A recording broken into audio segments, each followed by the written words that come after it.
Terima kasih Tuhan, Engkau telah menyelamatkan diriku dari kepalsuan. Setiap cinta ini kuberikan kepada siapapun, di penghujungnya selalu mengecewakan. Selanjutnya tidak mungkin lagi kuberikan kepada siapapun, kecuali kepadamu saja, wahai Tuhan. Cinta ini kupersembahkan. Aku hanya ingin berbagi kebahagiaan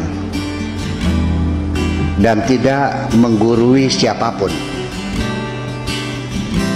Terlalu sulit bagiku untuk menyalahkan siapapun. Akan tetapi apabila ada orang yang ingin mengisi raporku, tentu aku sangat gembira sekali.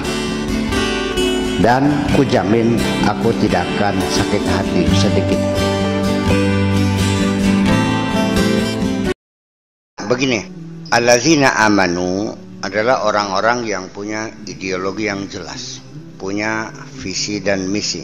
Hidup ada target, ada tujuan, ada the last determination yang tidak bisa dipungkiri.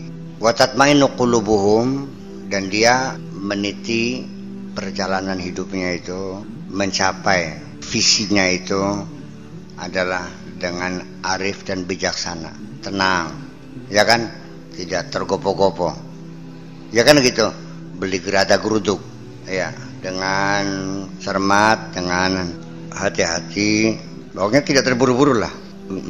Nah, yang membuat kita bisa tenang itu apa? Ala bidzikrillahi tatmainul qulub. Ketahuilah, Allah itu namanya litanbih ya. Ketahuilah, eling-eling ya. Eling-eling asira bahwa dengan zikir kepada Allah, dengan berzikir kepada Allah, dengan sebab, banyak bahasa babiah, dengan sebab berzikir itu hati menjadi tenang. Yang saya mencoba ingin menafsirkan apa hubungannya ketenangan hati dengan zikir. Sebetulnya bahwa gelombang itu, ya, kita punya receiver, ya, dan kita menerima semua gelombang itu, kejahatan, kebaikan, kepentingan, kerakusan, ya kan gitu, ambisius segala macam berkecamuk dalam diri kita sendiri, dan sulit kita menolaknya. Makanya supaya gelombang itu tidak sampai, ya kan gitu, maka salah satu cara adalah kita membendung udara itu, namanya di jam. Kalau internet mah diblokir ya.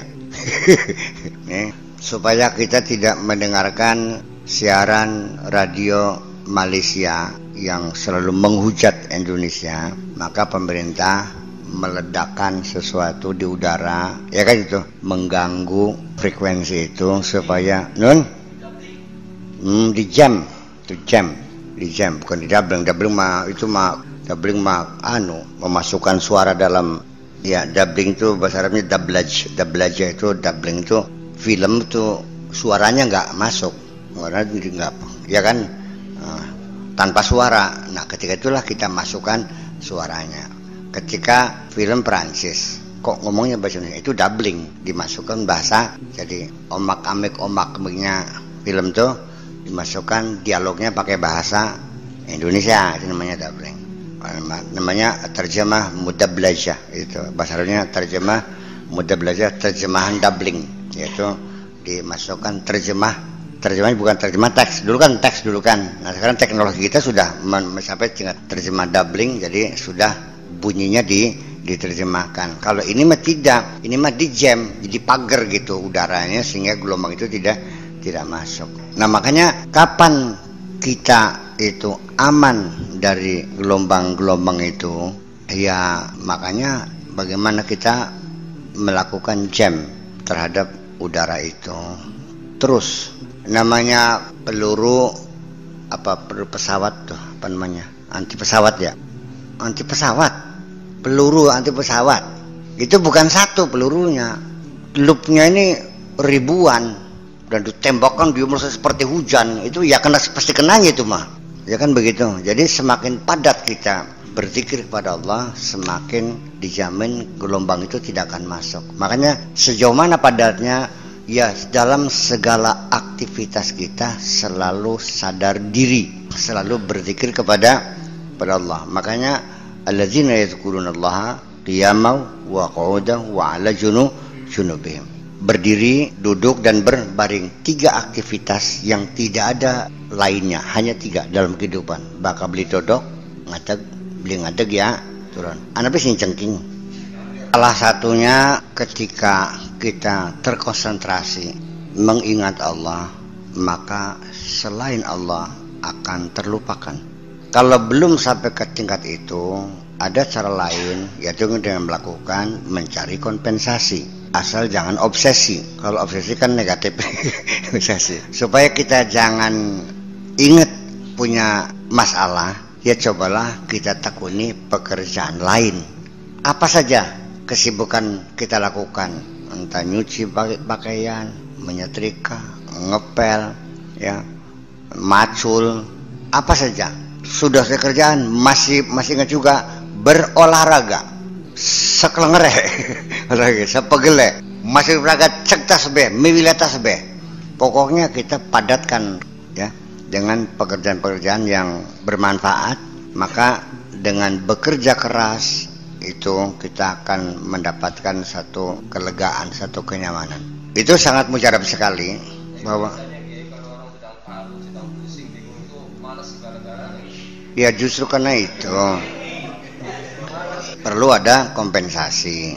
Ya, kita berjuang, dan ini perlu banyak latihan, exercise juga. Karena memang tidak semua orang bisa melawan kesedihannya. Ya kan gitu, selalu membayang di pikiran itu. Melihat istrinya waktu melihat cekap. Kayak di mata be konggo ngandul be. Projotannya rabi kan melaskan gitu. Iya kenapa? Trauma kan, berbulan-bulan sih gimana? Ya siapa lagi yang mau berupaya untuk mengatasi kalau bukan diri kita sendiri kan? Ya, ada cara lain, yaitu dengan cara kita dipadatkan hidup kita dengan kerja keras. Kompensasi, asal jangan obsesi. Kalau obsesi merugikan orang lain nantinya. Ya, itu salah satu mengalihkan perhatian. Kalau kita melihat perempuan seksi dan kita bersahwat, masa dibiarkan saja? Ya merem, masih tetap terbayang luru larayam kelenan kupingnya angel temen sih. iya kan, ayo. Jadi ya seperti itulah kira-kira ya. Kita juga mungkin pernah satu ketika masuk ke ruang apa saja, perandang perinting rasa takut ada, ya jangan diterusin, jangan mengandai-andai. Lamun tiba-tiba jebol anak mayit priben, weta mau dipisan kan iki. Masih mending gak anyur pisan, talat tulit beli nembang apa kayak itu. Salah satu hal mengalihkan perhatian. Iya. Dan nanti ketika kita sampai penat bekerja keras siang hari, percayalah, asal nempel be, endas ning bantal ki, les turu beli susah ngopil tidur maning. Ya, ketika Anda ngedoyan makan, cek pasur mangatan ning sawah, entokakan tenagane kabeh. Insyaallah Rabbina sira ngirim sega rong eblek masyurug sirake. Ya, jadi ini satu rumus dari sejak zaman dahulu, dari sejak zaman Imam Syafi'i sampai zamannya Dr. Dale Carnegie, bahwa untuk mendapatkan kedamaian kita sibukkan diri kita dengan kerja keras kita. Kata Imam Syafi'i, fansab fa innal ladzizal aishi fin nasab. Itu dalam bentuk syair panjangnya, safir tajid aiwadan aman tufariquhu fansab fa inna ladzizal aishi fin nasabi. Bekerja keraslah, karena dalam bekerja keras kita bisa merasakan lezatnya kehidupan ini. Jangan dikira orang nganggur, orang santai itu enak. Justru di dalam pengangguran, kesantaian, ada satu penderitaan yang terselubung di dalam diri kita. Termasuk penyakit juga bermunculan semua. Dari kolesterolnya, kencing manisnya. Karena bagaimanapun tidak mungkin badan kita sehat kalau kita diam. Darah mengalir, jantung berdegup, paru kempes. Itu semuanya dibantu dengan kerja keras dan fisik. Daya itu persoalannya. Nah, jadi artinya bahwa jangan kita menyerah Nggak bisa. Pernah nyoba? Belum. Coba aja dulu kapan. Cek pacul. Iya kan? Bakawus macul wus masih anggur baya wus cek tas bae. Hilalo sepagele. Mbok pirang atus sewu terserah. Tukang esok beli turu-turu, mustahil beli turu mah. Ngandel bikin ke. Tekang mustahil kalau kita bersungguh-sungguh. Makanya di situ ada usaha, kesungguhan kita. Kalau sudah mentok, ya Allah, Rabbana afrigh alaina sabra. Ya Allah, curahkan kesabaran kepada kami.